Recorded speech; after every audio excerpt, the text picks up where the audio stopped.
কুচু চিংড়ি আর পটলের খোসার বড়া দিয়ে আজকে একটা আলু পটলের রেসিপি করেছি।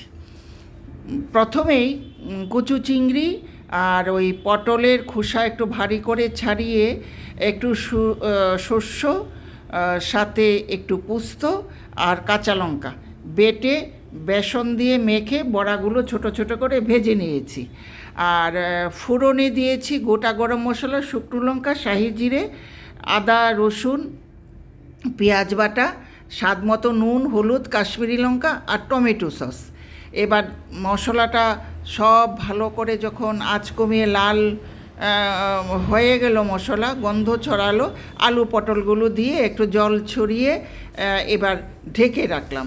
আর নুনটা বুঝে দিতে হবে, বড়ার মধ্যে যেহেতু ছিল। এবার ঢাকা তুলে যখন পটল আলুটা সেদ্ধ হয়ে গেল, আবার আরেকটু পরিমাণ মতো জল দিয়ে দিলাম। জলটা ফুটে ওঠার পর বড়াগুলো ছড়িয়ে দিলাম, কিছুক্ষণ ডুবিয়ে রেখে নামিয়ে নিলাম। খুব অল্প তেলেই খুব সুস্বাদু